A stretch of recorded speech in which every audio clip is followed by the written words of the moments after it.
നിങ്ങൾ ഈ ചാനൽ ഇതുവരെ സബ്സ്ക്രൈബ് ചെയ്തിട്ടില്ലെങ്കിൽ ഉടനെ തന്നെ താഴെ കാണുന്ന സബ്സ്ക്രൈബ് ബട്ടൺ ക്ലിക്ക് ചെയ്ത് സബ്സ്ക്രൈബ് ചെയ്യൂ. എല്ലാ ദിവസവും പുതുപുത്തൻ സിനിമാ വാർത്തകൾ നിങ്ങളെ തേടിയെത്തുന്നതായിരിക്കും. മോഹൻലാൽ മേജർ രവി കൂട്ടുകെട്ടിലെ 5ാം ചിത്രം 1971 ബിയോണ്ട് ബോർഡേഴ്സ് തിയേറ്ററുകളിലെത്തി. ചിത്രം തുടങ്ങുന്നത് മമ്മൂക്കയുടെ വിവരണത്തോടെയാണ്. 1971 നടന്ന ഇന്ത്യ പാക് യുദ്ധമാണ് ചിത്രത്തിന് ആസ്പദം. മേജർ മഹാദേവനായും പിതാവ് മേജർ സഹദേവനായും മോഹൻലാൽ എത്തുന്നു. ചിത്രത്തിലെ യഥാർത്ഥ നായകൻ സഹദേവനാണ്. അദ്ദേഹത്തിന്റെ ഫ്ലാഷ് ബാക്കിലൂടെയാണ് ചിത്രം പുരോഗമിക്കുന്നത്.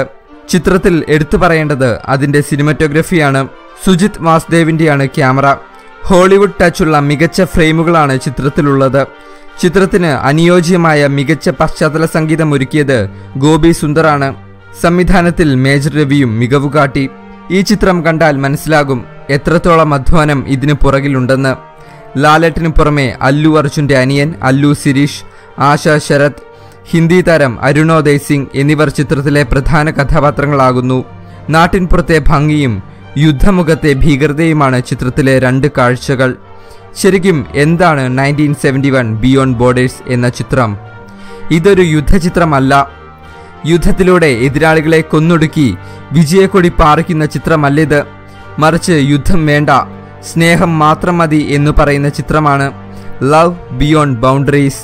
പട്ടാളക്കാരുടെ ഇടയിലുള്ള ഒരു മാനസിക ബന്ധത്തിന്റെ കഥ പറയുന്ന ചിത്രമാണിത്. പലരും പറയുന്നത് കേട്ടു അല്ലു സിരീഷിന്റെ അഭിനയം പോരാ എന്ന്. പക്ഷേ മോഹൻലാൽ കഴിഞ്ഞാൽ ഈ ചിത്രത്തിൽ എനിക്ക് ഏറ്റവും ഇഷ്ടപ്പെട്ടത് അല്ലുവിനെയാണ്. ലാലേട്ടനും അല്ലുവും തമ്മിലുള്ള ആ ഒരു സ്നേഹത്തിന്റെ ബോണ്ട്, അതാണ് എനിക്ക് ഈ ചിത്രത്തിൽ ഏറ്റവും ഇഷ്ടപ്പെട്ടത്. അവസാനം അല്ലു ലാലേട്ടന്റെ മടിയിൽ കിടക്കുന്ന ആ scene, that was the best part. ചിത്രം മൊത്തത്തിൽ നല്ലതാണോ എന്ന് ചോദിച്ചാൽ നല്ലതാണ്. പക്ഷേ എവിടെയൊക്കെയോ ചെറുതായി നിരാശപ്പെടുത്തി എന്ന് പറയേണ്ടി വരും.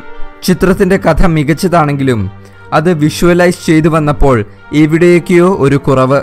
മേജർ രവിയുടെ സംവിധാനം നല്ലതാണെങ്കിലും പ്രേക്ഷകർ പ്രതീക്ഷിച്ച ആ ഒരു ഫീൽ ചിത്രത്തിൽ നിന്ന് കിട്ടിയില്ല.